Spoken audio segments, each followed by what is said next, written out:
The equine industry has been undergoing a little bit of an educational renaissance in the past few years. With the age of social media and online accessible resources, more and more riders are becoming familiar with the science behind animal training and horse biomechanics. As a result, many have been challenging some of the industry's long-held practices, arguing that they are actually anti-scientific and detrimental to the horse's welfare. One of these standards I often see being challenged is the age and height we expect young show jumpers to begin competing. For anyone who isn't familiar with show jumping, horses usually begin jumping around age 4 and can compete at different heights based on their age. You can see the jump heights for each age group on the screen, with 4-year-olds expected to jump up to 1.10 m and 7-year-olds expected to reach heights of about 1.35 m. Majority of horses actually end up competing in much smaller schooling classes than this, but this chart can be used as a general guideline of what FEI considers a safe height for each age bracket to be jumping.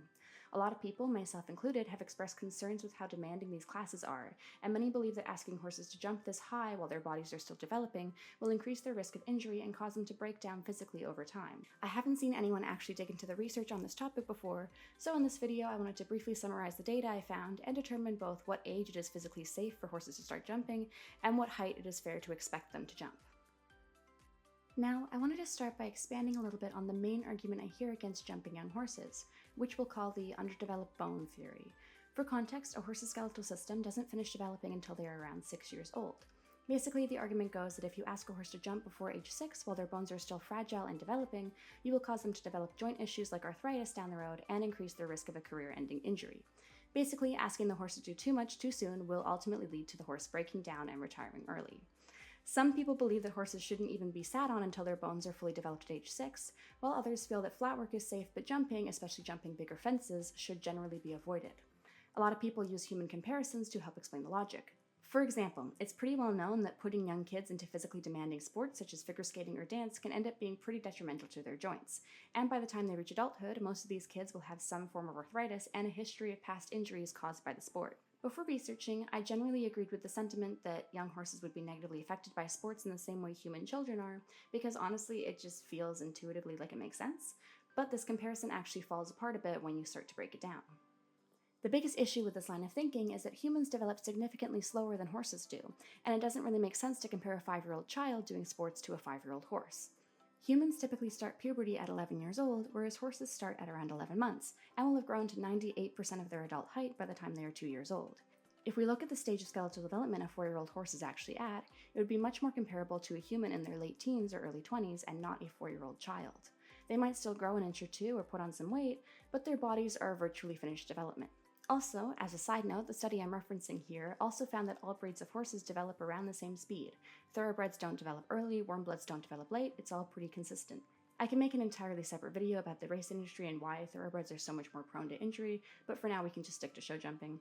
Ultimately, the undeveloped bone theory doesn't make sense when you look at the bone structure at this age alone, but the belief that jumping young horses causes injury and early retirement is very widely held, so I don't want to say that this study alone disproves it, just that bone development isn't the right explanation. The next step is to look at actual retirement statistics of accomplished show jumpers and see if there's a link between jumping younger and retiring earlier. So I read through a bunch of studies and none of them actually found any correlation between horses starting younger and having shorter careers. In fact, several actually found the opposite. This study looked at the careers of over 200,000 show jumping horses and found that horses who started competing over fences younger actually ended up having longer careers than horses who were started late. For horses that started competitions at age 4, the median career length was about 6 years, whereas horses that began competing at age 6 had a median career of only 4.8 years. So the horses that weren't entering jumping competitions until their bones were quote-unquote fully developed actually had significantly shorter careers on average than the ones who were jumping younger. Now, one potential confounding variable here that I thought might be affecting this age gap is money. A horse that has started at age 4 will have more experience and likely a higher monetary value than a horse that has started at age 6. So maybe the owners were more willing to spend more money on maintenance and veterinary care for these horses that started younger. But the study actually controlled for this by tracking how much money each horse had earned in competitions, and they found that controlling for monetary value didn't actually affect this age difference. More simply, the value of the horse, and consequently how much money the owner was willing to spend on its maintenance, weren't what was causing this difference in career length based on starting age. The study used publicly available FEI data, so we don't actually know the specific reason each horse retired. We can assume that some of these horses were retired due to injury, but many horses may retire for other reasons like the rider not being able to afford competitions anymore, or so they can be bred. So we don't actually know if the horses started at age 4 were less prone to injury or not, just that across the board they ended up having longer careers than horses that were started late. So we know based on this study that horses started younger actually end up having longer careers, but to find out if they are actually less prone to injury or not, I looked at another study of 520 Dutch warmbloods. First off, this new study found the same relationship between starting younger and having a longer career as the previous one, so that's a good sign. And because the study didn't have as big of a sample size, they were able to collect info on why each horse had retired specifically.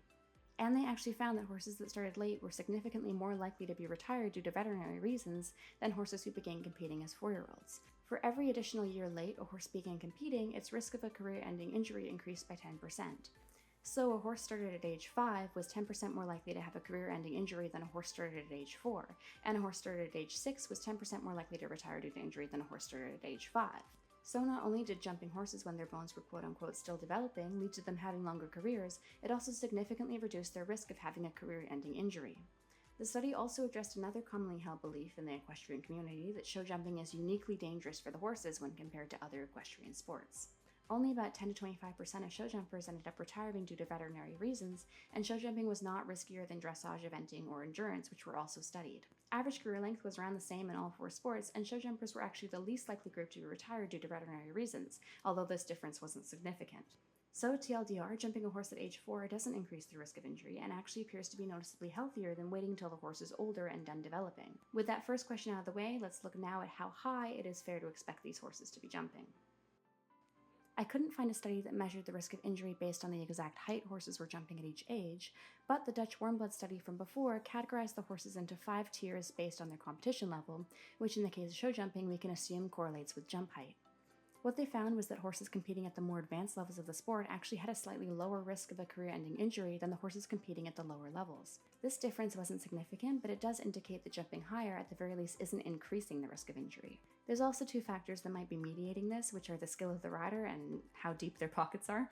A rider who is skilled enough to be competing at the upper levels of the sport is likely making less mistakes that might injure their horse, such as asking for a stupid distance or not properly balancing through a tight turn. But it also requires copious amounts of money to compete in the Grand Prix, so top riders have more funds to allocate towards vet treatments like injections, lasering, massage, etc. And they tend to have top-notch before and after grooming care, which can help prevent injury and keep the horses going for longer. So, jumping higher doesn't appear to be physically more dangerous for the horses as long as they are being ridden by a competent rider and given top-notch care. Naturally, there's no data on if young horses can safely jump even higher than the current FEI age regulations, but it's fair to say that the current FEI maximums per age group are physically safe and supported by empirical evidence. Now, before I go, I wanted to quickly look at some theories as to why jumping horses before they are finished developing might be reducing their risk of injury long-term. So let's go back to our human comparison that we started with.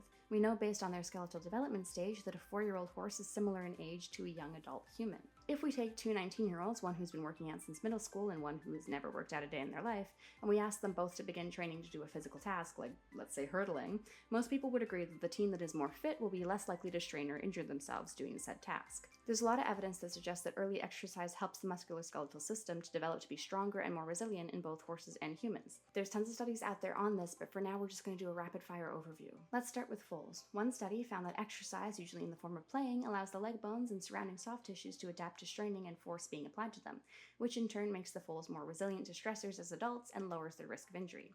It's recommended that foals spend 12 to 24 hours per day outside to stimulate bone development and allow their musculoskeletal system to build resilience through playing.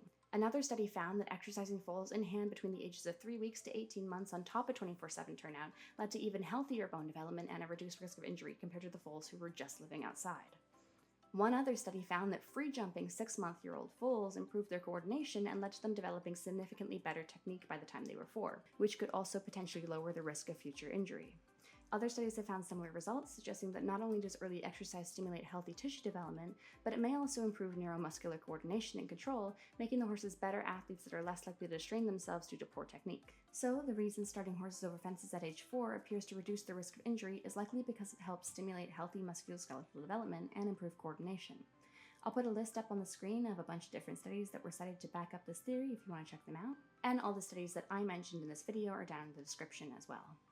So, surprisingly enough, horses that are started younger actually appear to have longer careers and be less likely to be injured than horses that are started later, which is something I didn't expect before I did the research. If you've worked with young horses before, I'd be interested to know if your experience lines up with this data or not, if you found that young horses held up better or worse than horses that were started late. Thanks for watching. If you have any other topics you want me to do a deep dive into, let me know and I'll do the research and let you know what I find.